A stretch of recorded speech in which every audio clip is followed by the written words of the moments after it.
Our comedian tonight has performed in 19 states between Hawaii and Washington, D.C. And if you like what you see tonight, tell your friends. If you don't, tell your enemies or your mother-in-law. Please put your hands together for Arizona Lou. Hi, I'm Arizona Lou. So glad you came tonight. You may have seen me from some of my past appearances. You've seen me before when in the post office. Come on, it's on the community bulletin board. Maybe. Is that a federal charge or what? Yeah, on the community bulletin board, you bet. I can tell we've got an active crowd here. You may have seen me in the parking lot begging you to come down here. You may have seen me at Food Lion telling you about it. But I want to thank you for coming to watch an old guy. You ask, how old? How old is he? 74. Now, what's funny about that? I appreciate it, man. Hundreds years old. Yep. Last time I saw a crowd like this is when they crossed the Red Sea. That takes a little math to figure out how long ago that was, right? Are you good at math? Those are heavy duty. They're just old Cool. shot. And I don't know what flowers to come by. Same problem. I was born in MCMXLI. Now, you realize Thanks a lot, man. Take care, man. Take it easy. that's Roman numerals. I always have to explain it to people from Indiana. When I was a kid, that's all we had. Not Indiana Roman numerals. Back then, we had a whole different meaning for it. XXX. You've been watching too much porn. That meant you were 30 and already over the hill. And Roman numerals take up so much space, the serial number was bigger than my Apple iPhone. And every time I'd dial a number, I'd get Roman charges. My name's Louis. And to avoid confusion on my travels, I go by Arizona Lou. And when I was, before 1912, when Arizona became a state, I went by Territory Lou. I'm sure glad you guys came, but you're cool. And, oh, these keep coming, and they get worse. Before that, I went by Caveman Lou. And before that, I went by Ditch Lou. You see, I didn't think that was funny because it was just a little ditch. Then it grew and grew and grew. And then I went by Grand Canyon Lou. Wonk, wonk, wonk, wonk. And before that, I went by boom, boom, boom, Jurassic Lou. Now people think I'm from ancient history. I've always had trouble with history. In college, I got a D in English history. Well, no wonder they hadn't invented word processors, spell checkers, or girlfriends yet. And the answer never seemed to be the triangular trade route. And in high school, for social study, American history, getting a good grade was not a problem for me. My dad was the other American history teacher, so I got Chip. That's what we called him. Do you have names for your teachers? Do you have pet names for your teachers? I'm the only teacher. You're the only teacher. All right. Do you have names for your teacher? Mom. Oh, you're homeschooled?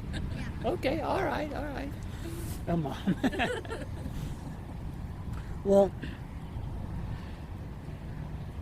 the lowest grade he ever gave is something that teachers can't do nowadays because of computers. The lowest grade he ever gave was a D minus minus, especially to the cronies on his football team.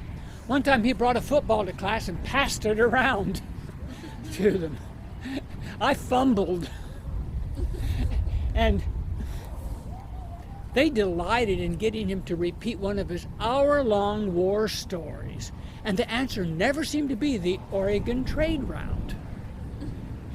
It all started in junior high. Now, that was the social studies. I had the time of day that I was always distracted by a pesky boner, my own. It didn't help that the style in those days was tight blue jeans. I'd look down to see if it was noticeable, then I'd look around to see if anybody else noticed, then I would look around to see if anybody noticed me looking around. Yes, Miss Perkins, the answer's the silk trade route. Now, Lewis, you know that's not right. You need to pay more attention. But, Miss Perkins, you don't know how hard it is. That's what I felt like saying. I just thought that part. Now, is it route or route? Let's hear it by applause if you say route. Let's hear it by applause if you say it wrong. My GPS Route 66. You know that's true, but you take the correct route. Interesting.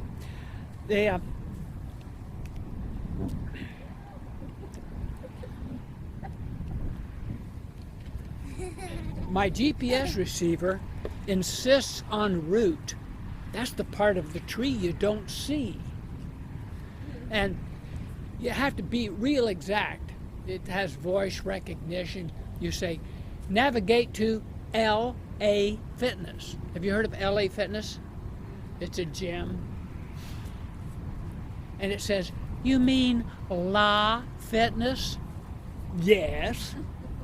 And then as I'm approaching it, it says, approaching Louisiana Fitness.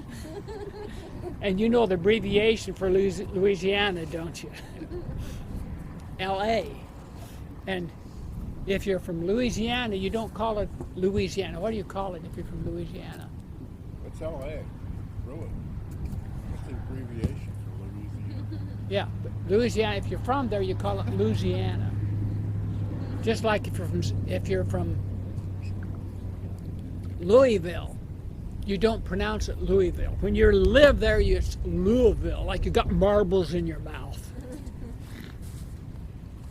Well, I hope I don't fall asleep. It won't be very likely with you guys here. You're so much fun. I want to remember you and invite you to spice up my funeral.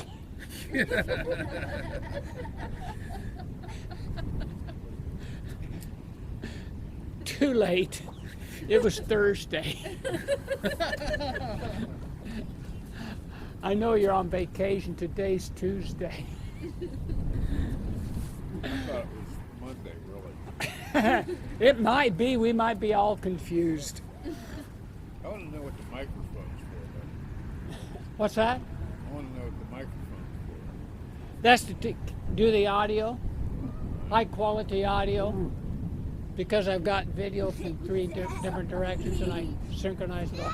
You can see what it looks like on my website. Now that we brought the comedy show to a total halt by explaining the audio system, I make up for my waning physical prowess with my superior senior stupidity. Senior and stupid. Doesn't that remind you of Congress? In my case, I picked my electric toothbrush up from where I dropped it and brushed my teeth. Hey, I was just standing there. I hadn't done anything yet. It's waterproof. I rinsed it off, and every week I cleaned the toilet.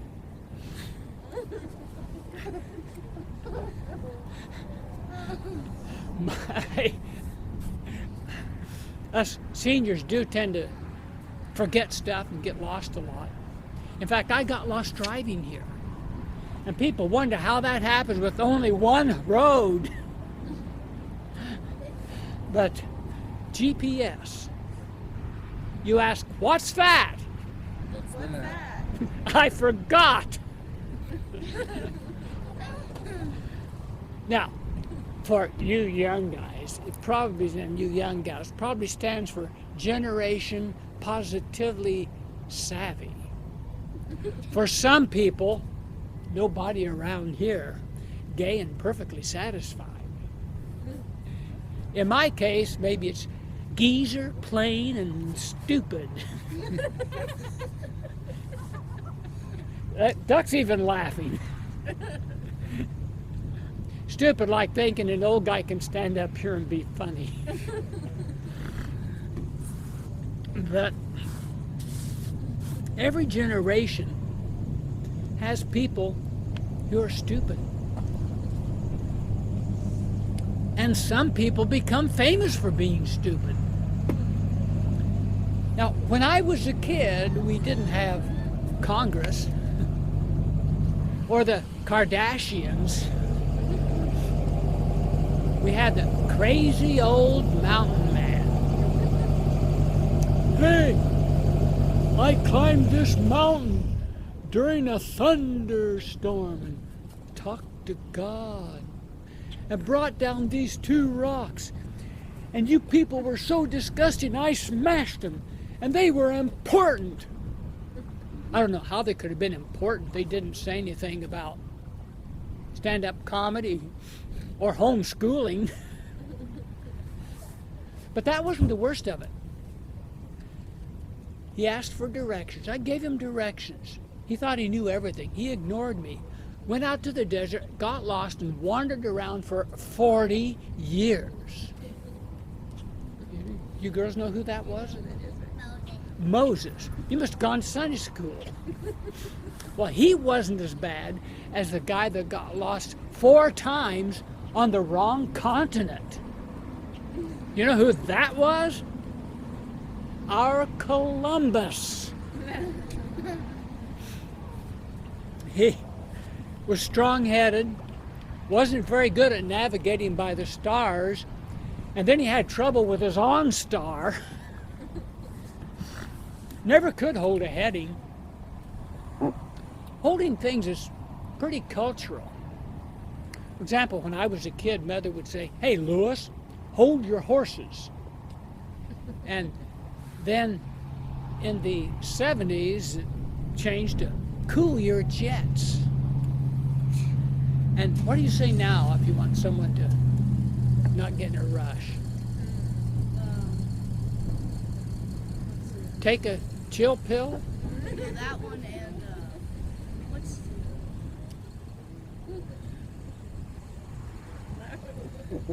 I still say hold your horses. There's others, but it would take us into past the PG department. Slow down, hotshot. Yeah, okay, cool. But they have special places where people practice this skill of not getting in a rush. And people just sit around waiting. They just sit there. And then they sit some more. And they actually call these places waiting rooms. And the people practicing the skill, they call impatient. Well, then, little girl, do you have some dolls? No dolls? Do I ask you if you have dolls? He has one. Oh, yeah. Now, do they close their eyes when you lay them down? Yeah, little girl holding her doll. We're talking about holding things now. Little girl holds her doll like this, closes its eyes. But that's not realistic. Babies don't close their eyes as soon as you lay them down. Now, who likes science? You like science, good. You can do just one finger worth. Someday they might put proximity magnets in the heads of the dolls so the doll won't close its eyes till you tap its head. Well, then little girls that live in the tropics and real humid climate, they have to use a special technique to get their doll to close its eyes. It looks something like this.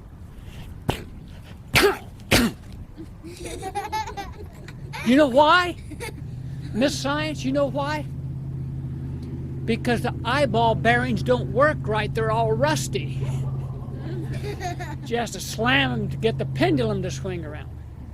But in the future, the little girl will close the doll's eyes like this. You know why? Okay, Mom, teacher. Because the little girl's living in the microgravity of outer space, and all she has to do is swing the pendulums around. Now that would be a good use for the proximity magnets. Well, then there's the way grandparents hold their grandkids. I never did understand crazy grandparents. All it took was 10 seconds holding my first grandchild. But there's another way you hold your grandkids, like this. Here, Mommy, stinky baby.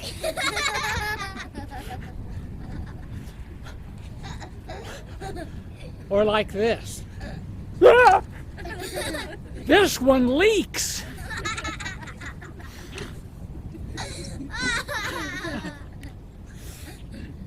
Well,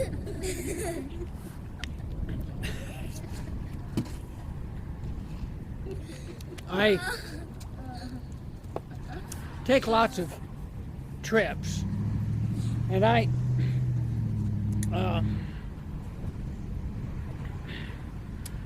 well, let me do this one. I want to live a long time, and I have unrelated to that, I have t-shirts. If you want t-shirts, I have a bunch of different sizes. I can't sell anything out here since it's a national parks area, but catch me sometime or on my website, you can get t-shirts. And these t-shirts will cost you $10, and all profits go to charity. And 5 years from now, depending on how my comedy career goes, you might say, I've got this Arizona Leaf t-shirt. It's a good $100. Or you might say, I've got this Arizona Lou t-shirt. It's a good grease rag. Or you might say, let's wait another 5 years.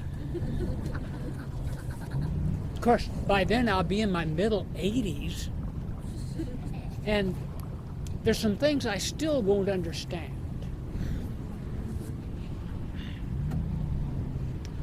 I don't understand why they make the backs of televisions and all those things black. I bought a new TV and it's dark as midnight back there. Trying to hook up my equipment is like trying to plug my hard pin into a black hole. And if I get the wrong hole, I can say, oh, I meant to do that. Of course, some people aim for the wrong hole because they like it that way. And I have a Sony computer, and I hate the keyboard. You never get what you type. Sometimes it leaves out letters, sometimes it doubles them. And I wrote that I went to the Dominican Republic. The keyboard left out an L, and I'd actually call it the Dominican Republic. There goes my reputation. Yeah, like I had one after that last joke. And then another time I excitedly sent my daughter an email saying, I just got booked for 3 minutes at Harrah's showroom. And she sent an email back, sorry about Harrah's, Dad. I read the email, it left out a K, and I actually wrote, I just got booed for 3 minutes. Well, I had voice surgery, and when I was a kid, my parents said, Louis, in life, you need to earn everything. Have your parents ever taught you that? You told that you got to earn everything? They will. Apparently we need to start. Well, something I didn't earn was the voice surgery a few years ago. So I have a weak voice, a high-pitched voice. Can you imagine doing stand-up comedy with this squeaky little voice? I sound worse than Jay Leno. And it's really embarrassing on the telephone. Hello? May I speak to the man of the house?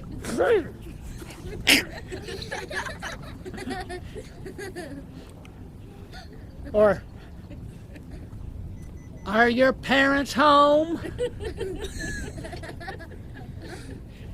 Yes, I put them up on the mantle. In their urns, I earned them.